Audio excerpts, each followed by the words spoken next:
Welcome to our first keynote presentation for today. David Fryer studied psychology as an undergraduate, then philosophy at the University of London. He did his PhD in the psychology department at Edinburgh University, though his thesis examiners were a sociologist and a professor of philosophy. So early on, David followed a transdisciplinary route. His experience as a young postdoc with temporary unemployment later became a relevant experience for his postdoctoral research position in the Unemployment and Mental Health Research Group at the Medical Research Council's Social and Applied Psychology Unit at Sheffield University. During these times, David visited Professor Marie Yahoda. Yahoda, influenced equally by psychoanalysis and Austro-Marxism, and the author of the seminal Marientile Sociography of an Unemployed Community, helped making a decent unemployment researcher of David, as he would say himself. David has published on unemployment and mental health since 1983, while his work gradually became more and more influenced by critical theory. In his talk today, David will discuss how the world is currently confronted by two interconnected crises. First, scientifically demonstrable health consequences of the global pandemic, namely misery, mortality, and morbidity. And second, scientifically demonstrable health consequences of the global unemployment resulting from the pandemic. I wish you a wonderful talk.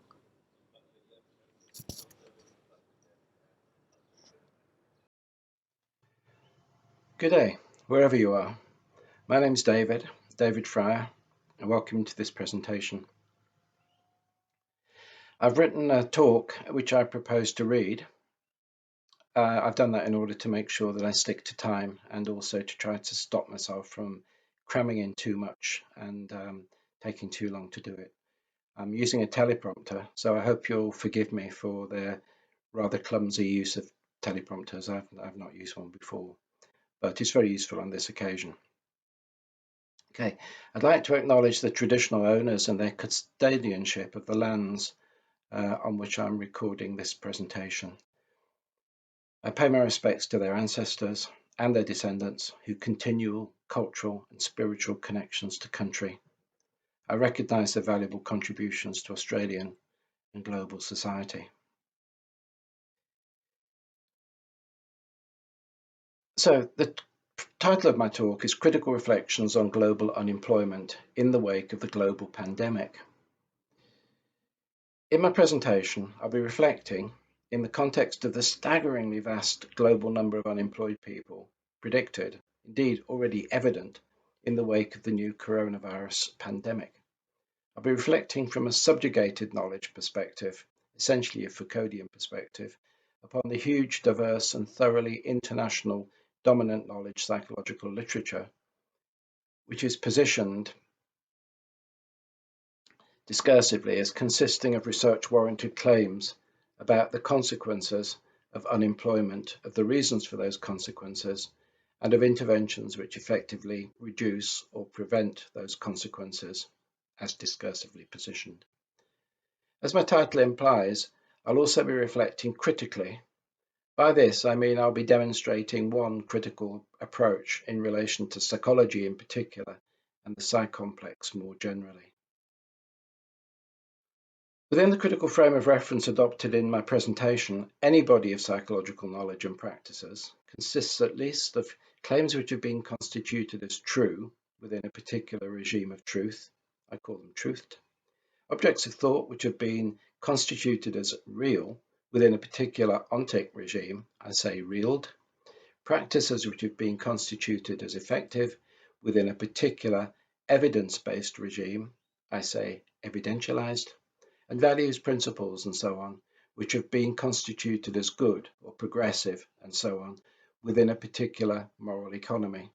I like the term moral economy as introduced by Didier Fassin, but I also use the term for consistency, ethicalized.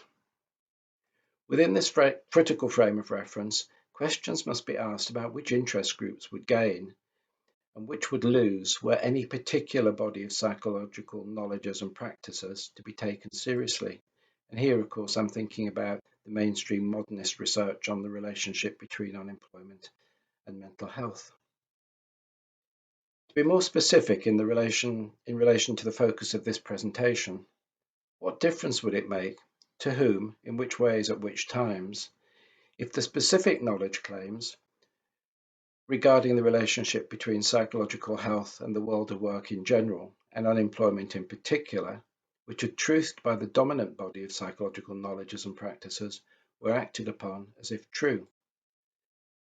Secondly, what difference would it make if the specific objects regarding a relationship between psychological health and the world of work in general and unemployment in particular, which are discursively positioned as existing, reeled, by the dominant body of psychological knowledges and practices, were acted upon as if real? Thirdly, what difference would it make to whom, in what ways, at what times, if the specific practices regarding the relationship between psychological health and the world of work in general and unemployment in particular, which has been effectivized by the dominant body of psychological knowledge and practices, were acted upon as if efficacious?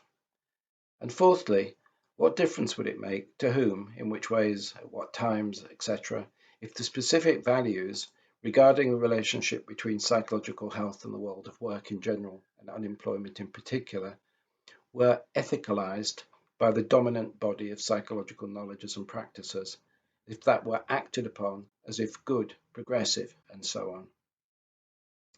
I'll be returning to these critical questions during my presentation and asking them. But don't worry, I won't be asking you to answer them unless you wish to in the discussion following the presentation. I'll be essentially asking them rhetorically for now. But I'm probably running ahead too far, too fast. So let's return to the global pandemic and the global tsunami of unemployment predicted to occur, indeed already occurring, in its wake. A few words about the global pandemic. At the time of writing and recording this presentation, 4,238,153 cases of the novel coronavirus have been confirmed globally, and 286,951 deaths due to the novel coronavirus have been reported globally. Interventions, including the closing of international, state, and other internal borders, introduction of quarantine, prohibition of unnecessary travel, stay-at-home orders, work-at-home orders, closure of non-essential businesses, all interventions intended to slow the spread of the virus or to flatten the curve, as we've come to talk about it, or to eliminate the virus, have led to forced closures of businesses, reduced demand, reduced consumption, and so on. And this has led and is still leading to global mass unemployment. Let's talk about that for a moment. On the 18th of March 2020, the International Labour Organization, the ILO, published a note offering the ILO's preliminary assessment concerning the possible impacts of COVID-19 on the world of work. In that note, the ILO estimated that the COVID-19 virus and subsequent economic shocks would result in an increase of global unemployment of between 5.3 and 24.7 million, nearly 25 million. Even in 2019, though, according to the ILO, the total number of unemployed people already exceeded 170 million, and the ILO predicted the global unemployment total would already reach 174 million by the end of 2020, even before the coronavirus started to have an impact. The ILO also anticipated large-scale global increases in underemployment, an additional 8.8 million people globally in working poverty, worsening inequality, and all of this with disproportionate discriminatory impacts on younger workers, older workers, women workers, self-employed workers, casual and gig workers, migrant workers, and of course, many people in contemporary labour markets have a number of these characterizations true of them at once. Moreover, Just over a month later, after its first pronouncement, on 29th of April 2020, the ILO issued a follow-up press release reporting, quotes, the continued sharp decline in working hours globally due to the COVID-19 outbreak means that 1.6 billion workers in the formal economy, that's nearly half of the global workforce, stand in immediate danger of losing their livelihoods and having them destroyed. The IMF, the International Monetary Fund, simultaneously predicted, quotes, global growth in 2020 to fall to minus 3% due to the combination of a health crisis, a financial crisis, and a collapse in commodity prices, which interact in complex ways, leading to the worst recession since the Great Depression. Far worse, they said, than the global financial crisis. The OECD's latest estimates show that the lockdown will directly affect sectors amounting to up to 1/3 of GDP in the major economies. For each month of containment, the OECD said, there will be a loss of 2 percentage points in annual GDP growth.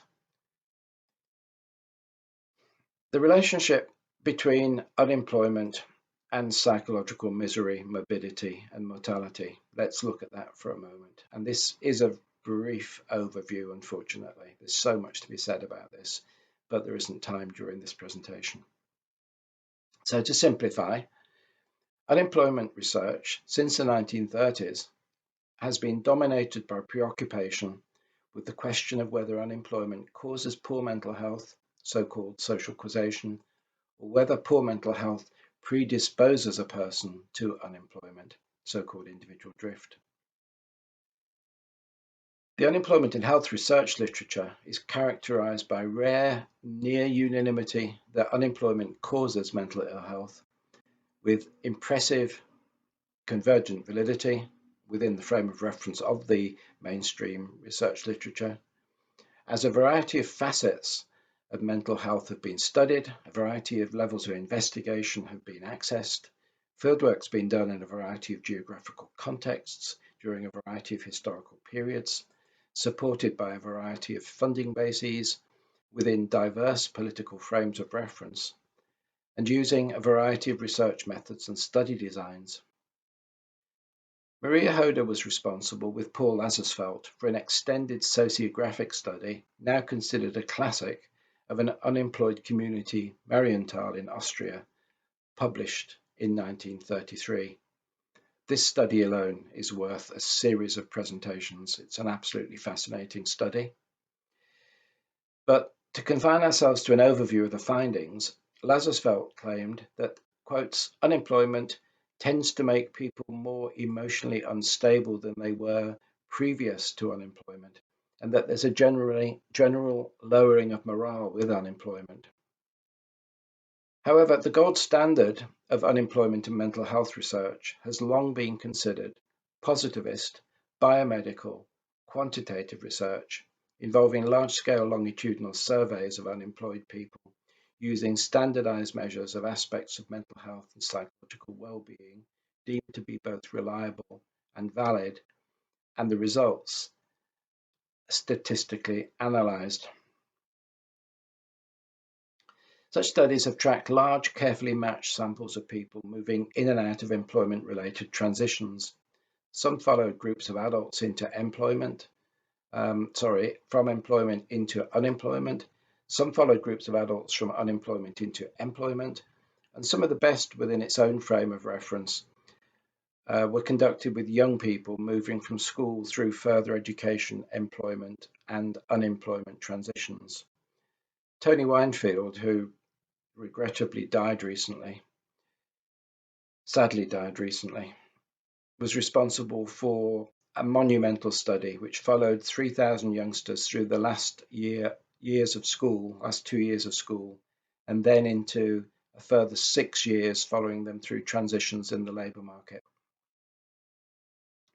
Such studies were discursively positioned within a mainstream modernist frame of reference as providing powerful evidence that unemployment causes rather than results from poor psychological health.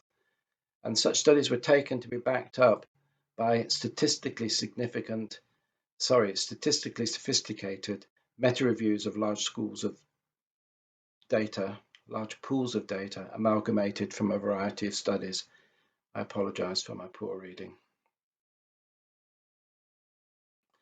There was and is widespread agreement that unemployment is not only associated with, but causes individual misery and mental health problems, including anxiety, depression, negative self-esteem, dissatisfaction with life, social dislocation, community dysfunction, and population morbidity. If we moved into some of the psychiatric studies or some of the epidemiological studies that linked unemployment with diseases like cirrhosis, parasuicide, suicide, etc., we could build on this presentation indefinitely, but there isn't time for that now. I'd like to stick with this critical question 1. What difference would it make to which interest groups, in which ways, at which times, if knowledge claims about the demonstration of cause and effect in relation to a politically and socially important contemporary phenomenon were truthed by the modernist positivist objective, biomedical, statistically sophisticated, quantitative, scientific mainstream discipline of psychology, using standardized, reliable, valid measures in cross-sectional and longitudinal designs with large samples. What if such bodies of research were acted upon as if true? In whose interests would it be? While caveats, criticisms, and controversies were raised in relation to this huge body of research, they've been mostly minor and overwhelmingly raised within the mainstream positivist frame of reference of such research, rather than from outside that frame of reference and of that frame of reference. But it has become difficult to contest within the dominant modernist frame of reference the claim that there is a causal relationship between unemployment per se and diagnosable mental ill health. Let's focus on what I regard as the problematic reification of unemployment next, briefly. How unemployment was conceptualized, defined, and operationalized, that means translated into a measurement procedure, of course, determined how many and which people were included in and excluded from official counts of the unemployed, and productively constrained who were selected as participants and who weren't in empirical and employment research studies. And it also had implications for the interest served by different systems of knowledge claims. Most countries used and still use the ILO criteria for positioning people as unemployed, and therefore also determine the number of unemployed people. These ILO criteria position people as unemployed only if they want employment, if they have not undertaken paid employment in the survey reference week, crucially, if they have actively looked for a job within the previous 4 weeks, and if they're available to start employment within 2 weeks' time, within 2 weeks. People without employment who want paid work but cease to actively look for employment are not included in the official unemployment figures.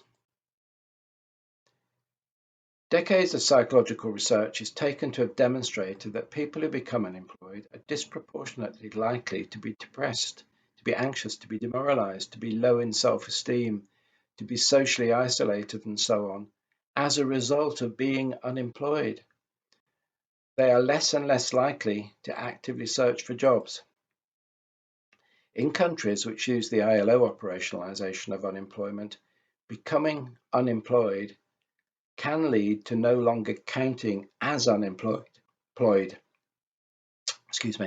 and thus being effectively disappeared socially, economically, and politically. Unemployment is socially constituted in different ways over time in different places. This constitution is accomplished by a complex set of dynamic interconnections between dominant discourses, government policies which change, bureaucratic procedures which change, administrative technologies which change, psychological knowledges, which have stayed fairly standard, forms of subjectification, and so on and so forth.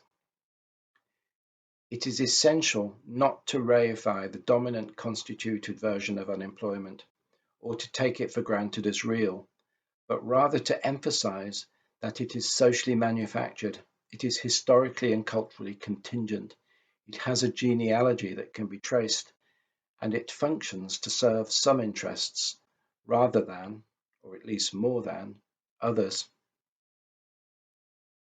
Let's focus for a moment on the problematic reification of mental ill health. Mental ill health and psychiatric diagnostic practices are even more evidently social constructions.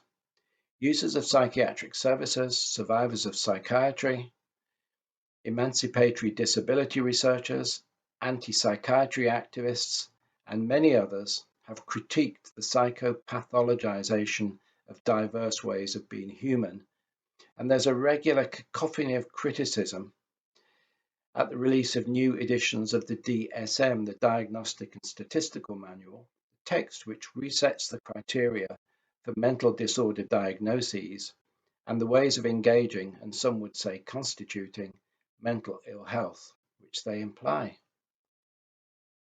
Within the frame of reference of this presentation, without denying the distress experienced, what acritical mainstream scientists discursively position as depressed, unemployed people only exist in the sense that they are repeatedly constituted as depressed through apparatuses of dominant discourses, procedures, technologies, and so on.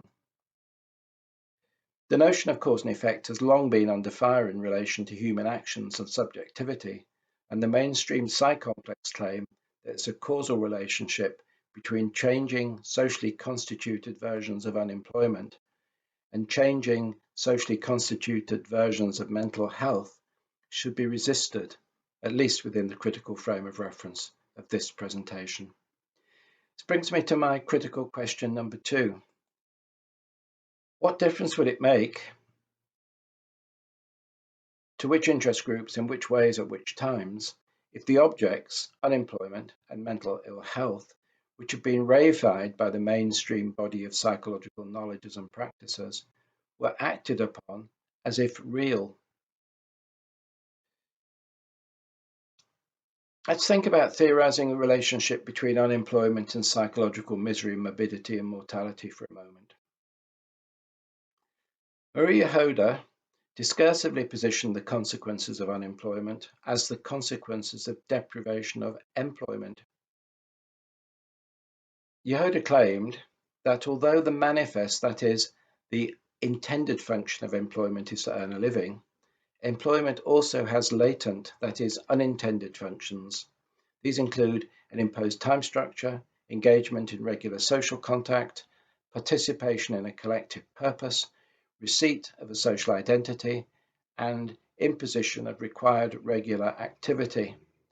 The deprivation of these by unemployment is responsible, according to Yehuda, for the psychological consequences of unemployment. This is a hugely influential explanatory account of what it is about unemployment that is psychologically problematic, and was echoed in countless research studies and resulting publications. This brings me to critical question 3. What difference would it make to which interest groups, in which ways, at which times, if the conditions employers have developed to maximize their own profitability by extracting surplus value of labor were discursively positioned within mainstream unemployment research as psychologically benevolent, perhaps psychologically necessary, and maybe even psychologically ideal. Let's focus for a while on interventions to prevent or reduce the psychological impacts of unemployment. Fundamentally, within the mainstream literature, these have taken 3 forms. First, requiring participation of unemployed people in programs or schemes which mimic employment by imposing upon unemployed people a weekly and daily time structure, requiring them to engage in social contact regularly, forcing them to participate in organised activity with a collective purpose, bestowing upon them a social identity other than a stigmatising unemployed identity, and requiring them to engage in activity regularly. This is a substitute non-employed activity designed to fulfill Yehuda's latent functions of employment. Number 2, provision of CBT, cognitive behaviour therapy for unemployed people. Improving access to psychological therapies program developed by Lord Layard, with the rationale that it's an evidence-based intervention with demonstrated effectiveness in reducing depression and anxiety, which themselves reduce likelihood of effective job search, make unemployed people less attractive to employers at selection events, and are less likely to become sustainably re-employed. Third sort of intervention is active labour market policy intervention, Job Active for short, on the basis of the rationale that unemployed people are or become less proactive, more passive in relation to job search and acceptance of paid employment, and need to be activated and incentivized to prioritize search for employment. These are proposed despite a huge disparity between the number of unemployed people and the number of job vacancies. In Australia, which is typical of OECD countries, there are between 3 and 10 unemployed people for every single vacancy. 3 to 10 depends on how job seekers are counted. This brings me to my critical question 4. What difference would it make to which interest groups, in which ways, at which times, if the mainstream body of psychological knowledges and practices positioned individualistic, psychologistic, depoliticizing, intrapsychic rather than socioeconomic intervention practices as effective? Moreover, even confining ourselves to studies within the mainstream modernist frame of reference, the summary provided above, whilst accurate, is also selective and therefore problematic. It's been selective in the mainstream literature too. Whilst the researchers in Marienthal positioned 70% of the families there as resigned and said this meant exhibiting no plans, no relation to the future, no hopes, extreme restrictions of all needs beyond the bare necessities, the criteria for resignation also included maintenance of the household, care of the children, and an overall feeling of well-being. Moreover, a further 23% were positioned as unbroken, the criteria for which included maintenance of the household, care of the children, subjective well-being, activity, hopes and plans for the future, sustained vitality, and so on. Thus, 93% of the families in Marienthal were deemed to be characterized by subjective well-being, future hopes and plans, sustained vitality, and to be looking after children and household well. This brings me to my critical question number 5. What difference would it make to which interest groups, in which ways, at which times, if unemployment per se were discursively positioned as a pathogenic condition to be avoided and escaped from at all costs within the mainstream unemployment research literature? Likewise, although Marie Yehuda summarized our basic insights into the effects of unemployment eventually emerged, a diminution of expectation and activity, a disrupted sense of time, and a steady decline into apathy through a variety of stages and attitudes, I was quoting then, such stages were not, in Yehuda's account, positioned as manifestations of an intrapsychic psychological dynamic independent of the social world. Rather, the stages of attitude described by Yehuda and colleagues were carefully, discursively positioned as anchored to stages of deepening poverty. Yehuda claimed the researchers could, quotes, foresee at approximately what point the deterioration in income pushes a family into the next lower category, and they stated explicitly economic deterioration carries with it an almost calculable change in the prevailing mood. Moreover, the psychological impact of unemployment per se on mental health, whilst mentioned, was not actually emphasized in the investigations by Yehuda or by other researchers in the 1930s. The destructive role of economic insecurity, poverty, and want associated with unemployment, rather than unemployment itself, were emphasized by other researchers and Yehuda in the causation of psychological and health problems. Eisenberg and Lazarsfeld explicitly claimed just having a job itself is not as important as having a feeling of economic security. This brings me to critical question 6. What difference would it make, to which interest groups, in which ways, at which times, if the negative experience of unemployed people were linked to material deprivation, to poverty, economic insecurity, and social inequality, rather than to deprivation of psychologically, allegedly benevolent, ideal, and necessary employment? Finally here, just to mention, the psychological difficulties later attributed primarily to unemployment per se were actually positioned by Yehuda in the 1930s as primarily consequences of previous employment, not as consequences of employment. This brings me to critical question 7.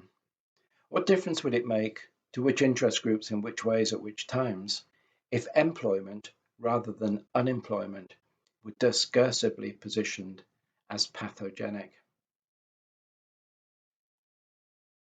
The critical frame of reference of this presentation deploys the Foucauldian notion of constitution within an apparatus, the social system of relations that can be established between thoroughly heterogeneous ensembles consisting of discourses, institutions, architectural forms, regulatory decisions, laws, administrative measures, scientific statements, philosophical, moral, and philanthropic positions, to quote Foucault from 1980, rather than simple cause-effect relations between single entities. Research of psychological and other social scientists, despite being widely discursively positioned as uncovering the causal relationship between independent phenomena, unemployment, and mental health, is positioned as actively contributing, within this frame of reference, to the simultaneous interlinked constitution of unemployment and of mental ill health without any need at all to invoke cause. Because unemployment and mental health are discursively constituted does not, of course, mean that they're imaginary in a conventional sense, and it certainly does not mean they have no material effects. The immiseration of people, including the auto-immiseration achieved through subjective reconstitution, is not illusory, nor is it imagined, but it is contingent, within my frame of reference, on the persistence of the apparatus of interconnected, constructed and maintained social elements which produce and maintain it, the immiseration. Likewise, the labour market and mental health are real in the sense only that they are constituted, legitimated, and deployed to material effect through interconnected politico-economic policies, active labour market technologies, welfare bureaucracies, discursive systems, etc., as well, of course, as the knowledge work of social and psy-complex scientists of unemployment and of mental health. The alleged relationship between unemployment and mental health is, from my standpoint, nothing at all to do with natural and inevitable psychological consequences of depriving a person of employment-related, psychologically necessary structures, but a set of interconnected manifestations of social violence necessary to constitute a neoliberal labour market and its subjects, which functions optimally in the interests of capital and those who benefit from it. Within this critical frame of reference, systems of truthed knowledge claims and evidentialized practices in relation to unemployment and the unemployed subject directly imply and are implied by power relations which produce neoliberal subjects in ways which both enable and simultaneously constrain what they are and what they can be in relation to the labour market. The neoliberal labour market subject does not, within this frame of reference, exist prior to power knowledge, but rather is constituted by being power knowledged, including by unemployed people power knowledging themselves through the discourses available to them, including, of course, those discourses whose constitution is accomplished, at least partly, through the discursive work of mainstream unemployment researchers. Dominant power knowledge systems of statements constituting the neoliberal labour market subject position workers as both human capital and entrepreneurs of themselves. Whereas classic neoliberalism is widely regarded as a political rationality based in deregulation and absolute non-intervention, as Foucault recognised, contemporary neoliberal governmental intervention is no less dense, frequent, active and continuous than in any other system. It has to intervene on society as such, in its fabric and depth. This neoliberal intervention includes the establishment and maintenance of apparatuses which resubjectify the neoliberal labour market subject as unemployed, employed, etc., socially and historically produced identities which are infoldings of the social exteriority.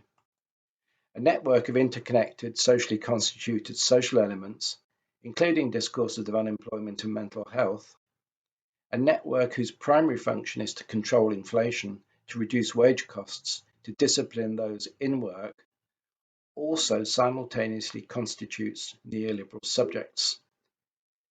This network also constitutes the immiseration of the members of that category and reconstitutes the subjectivity of the unemployed in such ways as to reproduce the compliant human means of production required by the employers, shareholders, and government within contemporary versions of the precarious neoliberal capitalist labour market. This brings me to critical question 8. What difference would it make, to which interest groups, in which ways, at which times, if the contemporary unemployed subject could be understood by engaging with individual subjectivity and socially structured power, whilst rejecting the psy-complex, rejecting the modernist reduction of the complexity of the phenomeno-social world to crude causal explanation, rejecting normative critique, resisting governmentality, and resisting the mantra that there is no alternative to neoliberal capitalism. This brings me to critical question 9. What difference would it make, to which interest groups, in which ways, at which times, if the misery, morbidity and mortality experienced by unemployed people were understood as manufactured rather than natural, contingent rather than necessary, chosen rather than inevitable, and reconstitutable rather than immutable? To move towards a summary. Within the critical frame of reference adopted in this presentation, assumptions that knowledge corresponds to what's the case in the real world, arrived at through objective research based on traditional realist assumptions, were rejected. Rather, it's been assumed that there are indefinitely many potential real versions, each of which would promote the interests of some, as opposed to other interest groups.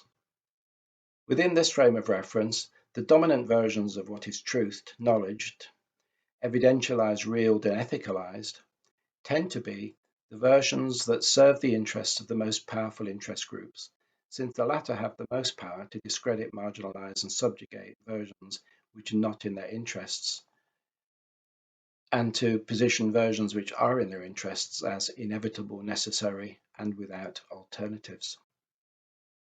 Emphatically, to engage with what is known, what is real, what is effective, what is ethical, etc., within the critical frame of reference deployed in this presentation, is to engage tactically, to engage strategically, rhetorically, politically, and so on and so forth, rather than epistemologically, ontologically, ethically, in the senses traditionally characteristic of Western philosophy,